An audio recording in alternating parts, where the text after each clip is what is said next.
안녕하세요. 저는 이번에 그림을 그리고 짧은 글을 쓴 김효천 작가입니다.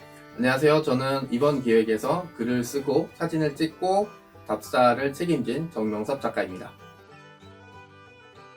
이 책의 기획 의도는 골목길의 역사를 기억하자는 뜻이었습니다. 그러니까 세상이 급하게 변하고 그 다음에 옛날 것들이 많이 사라지게 되면서 우리 주변에 언젠가부턴가 오래된 것들을 찾아볼 수가 없게 됐거든요. 골목길도 많이 사라졌는데 남아있는 골목길을 가보면 그 특정한 시대의 흔적들과 냄새들을 맡을 수 있기 때문에 그 골목길이 사라지기 전에 그 골목에 대한 기억들을 남겨놓기 위해서 이번 책을 기획하게 됐습니다. 일단 그 옛날 모습이 좀 보존되어 있는 골목하고 그리고 새로 재개발이 된 골목도 이렇게 다녔는데 제 개인적인 생각으로는 우리 세대만 해도 이제 도심지에서 많이 태어났잖아요. 우리 아버님 같은 경우는 그 시골에 있는 큰 나무 같은 걸 되게 그리워하시는데 그 나무를 그리워하는 것보다 그 밑에서 놀던 그 친구들 네. 마을 풍경 이런 걸 그리워하는데 우리 같이 도시에서 태어난 세대들은 그런 나무가 없잖아요. 그 역할을 골목이 한다고 생각했어요.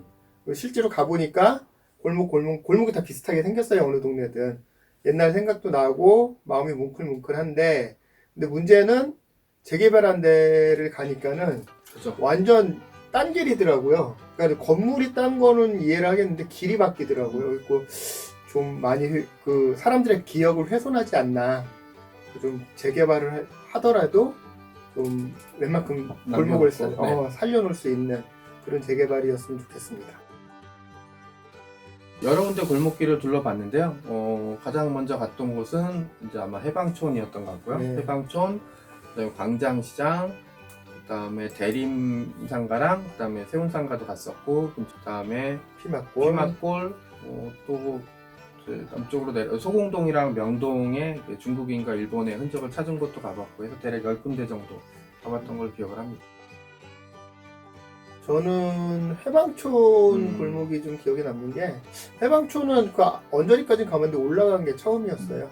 근데 그 해방촌의 카페라든가 이제 식당이 현대식으로 들어섰는데 되게 특이한 게 건물을 부시지 않고 그 낡은 건물을 그대로 쓴 게 되게 인상적이었어요. 막 철근이 튀어나오고 그리고 콘크리트가 회색으로 이렇게 까져 있는 부분을 그대로 예쁘게 다듬어가지고 재생시킨 게 참 인상적이었고 그리고 높이마다 또 색깔이 달라가지고 그 분위기가 달라가지고 되게 한 곳을 갔는데 한 5곳을 방문한 것 같은 느낌 그런 게 되게 인상적이었어요. 저는 가슴 아픈 측면에서는 그 피막골이 좀 인상에 남았어요. 왜냐면 이제 수백 년 동안 유지가 됐다가 실제로 심지어는 일제강점기도 견뎠는데 2000년대 그 부동산 개발 열풍을 못 이겨서 없어졌는데 또 그 자본이 길을 남겨놨어요. 네, 그래서 이제 옛날 피막골은 이름은 남아있지만 거기 들어가 보면 다 벽돌이랑 철근으로 만들어 놓은 이제 자본의 피막골이 남아있어서 약간 박제된 동물 본 느낌? 네, 이제 예전에 피막골에 대한 기억이 있거든요. 그 참새집, 열차집 이렇게 다니면서 술 마시고 뭐 막걸리 마시고 이랬던 기억이 나서 토하고 네, 그죠. 더 좀 가슴이 아팠어요. 그리고 특히 이제 빌딩에다가 통로처럼 만들어놨는데 거기를 그냥 소호거리처럼 소호거리라는 이름 붙여놨는데 그 소호의 뜻이 사실은 확인이 안 돼갖고 더 가슴이 좀 아팠죠.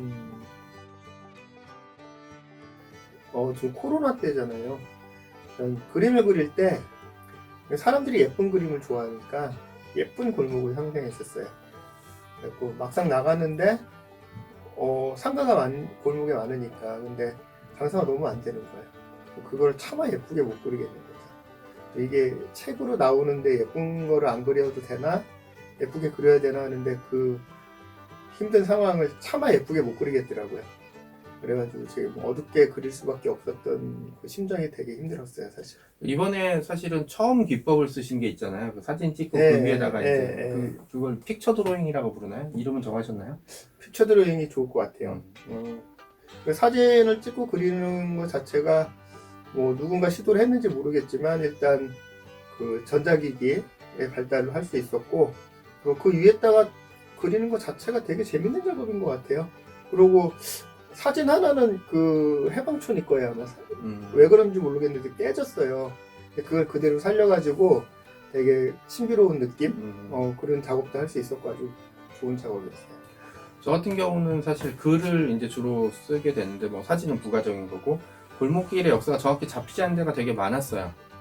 그러니까 골목길을 누가 따로 기억을 하거나 기록을 남겨놓을 일은 없었으니까 거기에 대한 기록들을 찾아보는데 또 그 기록이 맞는지 틀린지 또 다른 문제라 또 기록들을 찾아보고 그 다음에 이제 어떤 데는 루트가 개발이 돼 있어서 이제 쉽게 찾아볼 수 있었던 반면 어떤 곳은 그냥 골목길 자체만 남아 있었기 때문에 루트를 어떻게 가는 게 맞을까? 왜냐면 어느 방향에서 출발하고 어느 길을 걷느냐에 따라서 이 골목길의 성격이라든지 느낌이 확 달라질 수 있기 때문에 그 문제를 어디로 가야 될지 관련 자료를 어떻게 찾아야 될지가 되게 좀 다른 것보다 좀 많이 힘들었죠 저한테. 그리고 이제 그 골목길이 따지고 보면 비슷비슷한 구석들이 많아요. 좀 지금 기준으로는 좀 오래됐고 맞아요. 텅 비어 있고 그 다음에 뭐 얘기대로 그 안에 있던 사람들이 예전엔 좀 활기가 넘쳤다면 지금 없는데 그게 거의 비슷비슷하게 비춰서 다른 모습으로 이제 얘기를 해야 되는데 그 부분이 좀 어려웠었죠. 그 다니시면서 길 자리 져먹고 어벙벙한 저를 이렇게 데리고 다니기는 어렵지 않았나요?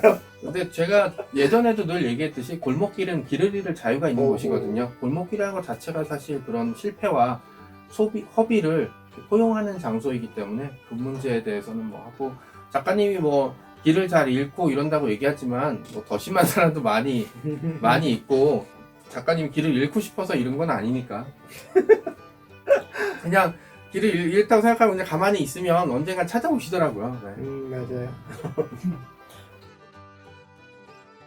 이제 앞에를 어떻게 쓸까 이제 생각은 되게 많이 했었고 왜냐면 이제 오래된 서울을 그리다가 이제 있었기 때문에 이거랑 또 차별을 둬야 되는 부분들이 있거든요.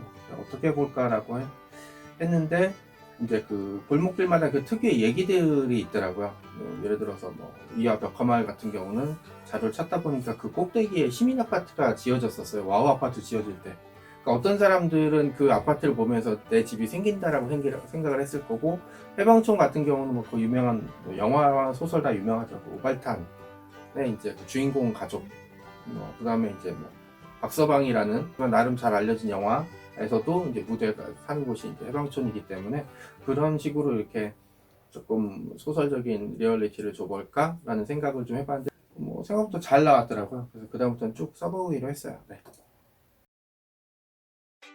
골목이라는 게 아까도 말씀드렸지만 저는 이 독자분들께도 말씀드리고 특히 재개발 사업 하시는 분들 꼭 말씀드리고 싶은 게 골목이라는 데가 이렇게 다니면은 옛날 생각이 저절로 나요. 넉넉고 길 잊어먹는 거 걱정 안 하고 이렇게 다니다 보면은 옛날에 놀았던 생각들이 막 엄청이 많이 나더라고요. 그거를 느끼는 게 너무 행복했고 근데 아까 피막골 말씀하셨지만 저도 그때 마음이 너무 아픈 게 피막골에서 그 있었던 기억이 정말로 생생하게 나지를 않는 거예요. 싹 갈아엎어가지고 그렇죠. 처음부터 끝까지 피막골을 이렇게 관통하는 동안 저는 초행길을 걷고 있었어요. 내가 왔던 길이 아니라 정말 초문길이었어요. 우리 아버지 세대의 고향에 있는 나무 같은 역할을 골목이 도시 세대들에겐 골목이 그런 역할을 한다고 생각해요. 누구나에게도 골목을 재개발한다는 거는 뭐 안전상 필수 조건이지만 재개발하더라도 기억 한두 개쯤은 남겨놓을 수 있는 추억을 되짚을 수 있는 곳을 좀 남겨놓고 개발을 했으면 좋겠어요. 특히 이제 피막골 관련해서 논문이라든지 자료를 찾다 보니까 피막골을 재개발해야 되는 명분이 골목길이 지저분하고 그다음에 미관을 해치고 뭐 이런 식으로 얘기들을 하더라고요. 근데 사실은 뭐 유럽 같은 데 가보면 그런 골목길 일부러 보존하는 경우도 되게 많아요. 왜냐면 그 골목길 자체에 역사가 있기 때문에. 그러니까 우리가 역사라고 하면은 뭐 박물관에 있는 뭐 불상, 그다음에 뭐 탑, 뭐 이런 뭐 사찰, 궁궐 이런 걸 생각하는 경우가 많긴 한데 사실 우리가 느낄 수 있는 그 역사는 그런 데보다는 그냥 내가 어린 시절에 다녔던 골목길, 맞아요. 그다음에 내가 젊은 시절에 이렇게 움직였던 그 공간들일 수가 있거든요. 그게 이제 모두의 이제 역사가 담겨 있는 공간이라 뭐 오래된 거라고 무조건 없애버리거나 아니면 뭐 낡았으니까 쓸모없다고 생각하지 마시고 그게 이제 우리의 역사, 우리의 숨결이 남아있는 부분이다라는 생각을 좀 해주셨으면 하는 바람이 있습니다. 앞으로 저희 책을 봐주실 미래 독자님들한테 감사하다는 말씀 미리 드리고요. 골목에 관련한 저희 책을 보시고 골목을 한번 편안한 마음으로 산책하듯이 다녀보시는 것도 코로나 시대에 우리 나갈 수가 없잖아요.